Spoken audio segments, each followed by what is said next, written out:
What's up, Gunpla modelers? This is Strider Prime bringing you a new edition of Gundam Customs. Hello, welcome to 2025, and today I am going to be beginning my builds of calendar year 2025 with the two kits that you see in front of me. These are the two new mechs that was introduced in the new Netflix series Gundam Requiem of Vengeance, which is still available to watch on Netflix for those who have an account. We have ourselves the RX-78GE Gundam EX and the MS-06F Zaku 2F type Solari. Both of them are at 1/44 scale. I got these at Gundam Planet, so thank you very much, guys, for holding that on for me. I was hoping to get it a little sooner. As a matter of fact, prior to it coming out, it actually was being sold at Target, of all stores. I went to my nearest Target and they didn't have it, so clearly Target didn't have it at the time. But no big deal. I wasn't impatient, I didn't want it now. I'll eventually want it, yes, but I said, I'll be patient here. Be patient. And as you can see, I got them. And I'm going to build them. Both of them. Each one. And paint them. We've already discussed about the Requiem of Vengeance anime. And granted, it was a very, very good animation. Excellent animation. In regards to the mechanics, the technical aspect of it, the motions of the mech, the fight, the action sequences. You can actually see a lot better in broad scale how it looks compared to sometimes a 2D version, maybe even a almost 3D. Because sometimes I think we all liked the battle scenes from Unicorn Gundam. I think the episode 4 of Unicorn, which was one of my favorite episodes, had some great ground combat scenes here. But seeing it from this series was amazing, top notch. We all enjoyed it. We all did. Granted, the story didn't end very well. I forgot to turn this on. It didn't end how we were hoping for, but I'm looking past that right now. I think it is still one of the better Gundam animes or Gundam series that came out on Netflix for a long time. Yeah, I'm not putting it right above Freedom's Seed Freedom movie or Unicorn, anything like that, but it's still where you could see how far you can go with using oh my god, what's the video game software that they're using? I completely forgot. Unreal Engine. That's right, the Unreal Engine 5. I mean, if this guy was able to use Unreal Engine 5 to its fullest potential, imagine if he does a little bit better. They need to work on the character development and character animation, but we're not going to spend time on that. We're going to spend time on these two little guys right here.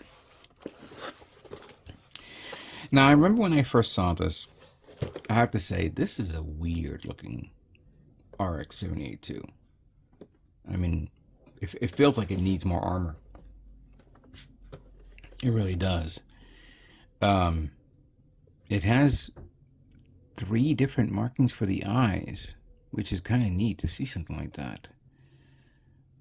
I have a distinct feeling this has water slide not water slide decals. This has regular stickers, but I do like the options for how the beam sabers come out and the little minigun, or the big minigun, you could say.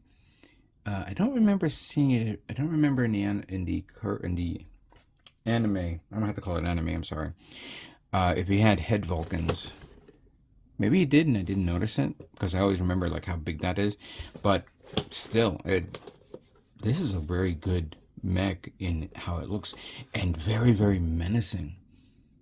Who would have thought, seeing something like this in the cartoon, in the anime, sorry, it turned out to be the villain. We're all so accustomed to seeing Zaku's as the villain, and the flip was this, and that's what sold it for me right there. It sold it for everybody. The Solar, now Zaku 2, you cannot go wrong with Zaku. This is a very, very chunky, beefy mech, and insanely detailed with this. You got the Heat Hawk right there. You have the machine gun. The shield, the shoulder shield looks really menacing as well. I see you have different markings, and unfortunately, it's a shame. It's a damn shame that we are not getting like the standard grunt units for retail, because it's all being sold through Bandai. Okay, I understand. And by the way, it is $60, but you get 2 mechs instead of 1. But I'm not gonna jump into that. I'm hoping for the other, the other mechs that was shown in the anime, like the GM and like the Goof Custom, because those two were amazing as well. But we're going to be focusing on the assembly of these kits and the painting. Let's see how far we can go with it. I don't know if there's third-party, or if Bandai released Requiem Vengeance decals for these kits. We'll work with what we have. So let's open up the EX and see how it looks. Okay.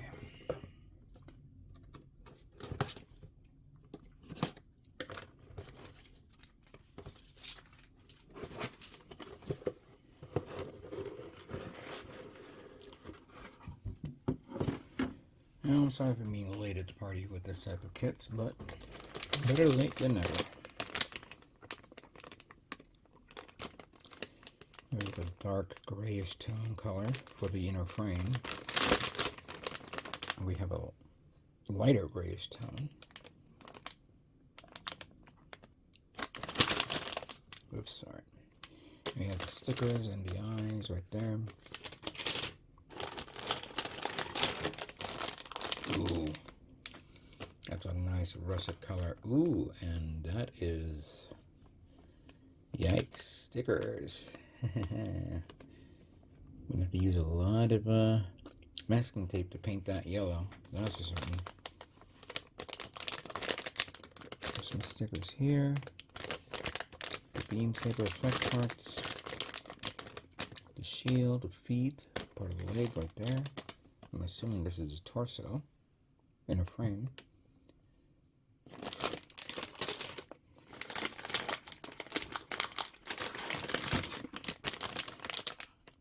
Okay, we have the other plate of that lighter gray tone, and then we have the medium gray tone. Plating for the shield right there, legs, waist, back part of the chest, of the back. And I see the head unit part right there. And that's it. Here's the manual. Right. Oh, so it does has head autocannons too. Okay. Okay. Keep this back in the box.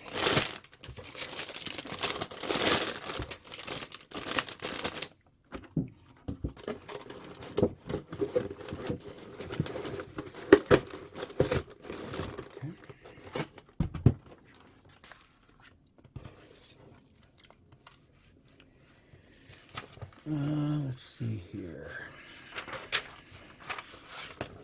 There's page, the first page. Oh, we gotta open this out of the way. Here we go. Here's the parts guide. No X's anywhere, no double ups.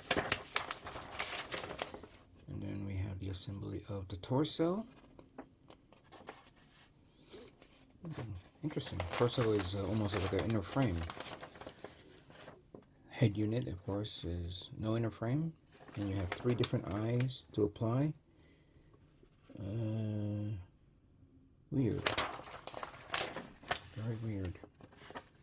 Don't know how, if I'm going to be painting it or maybe using one of them. And we have the arm unit right there. Okay. And the feet. And then we have the assembly of the legs. A lot of parts of the legs, and then we have the assembly for the waist unit.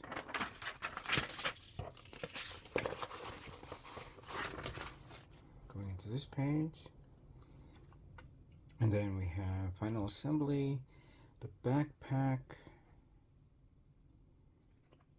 the assembly of the minigun, which looks really nice. I kind of like that. And then the the beam saber holder. You get 3 beam sabers, hilts that is. And then how to place them, how to connect them.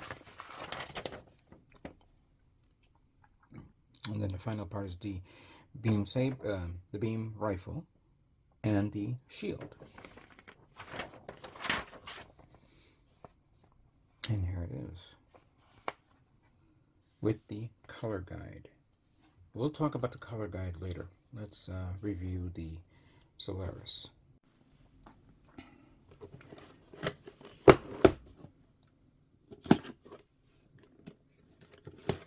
By the way, both of these kits are available at Gundam Planet.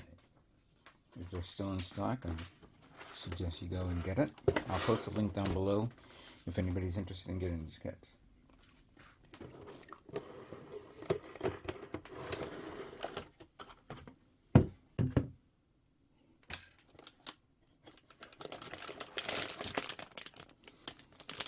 So we have like a white creamy color part for this. And then we have this inside of the shield, the machine gun, the heat hawk.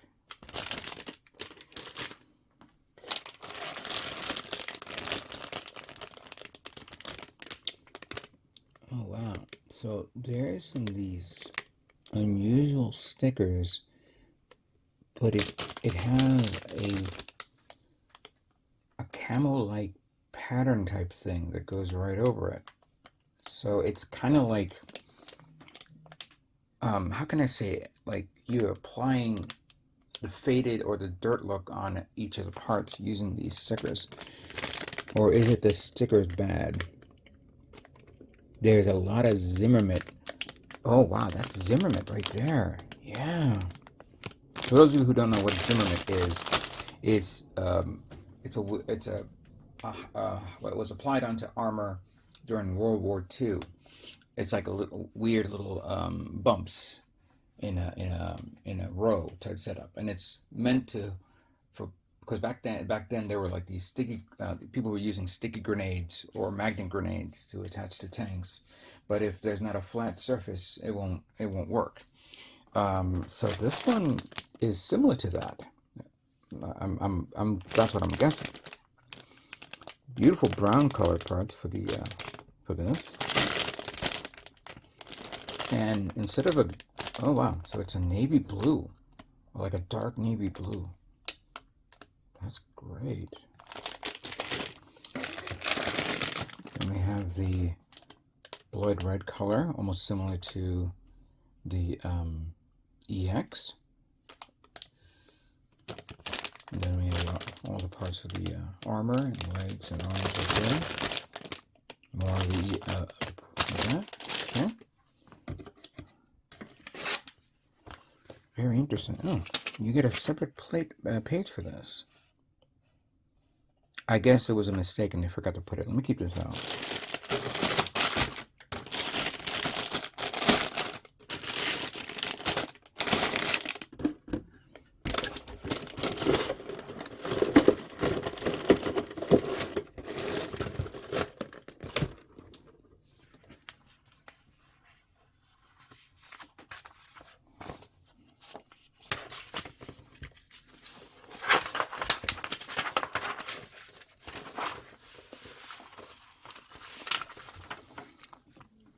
So we have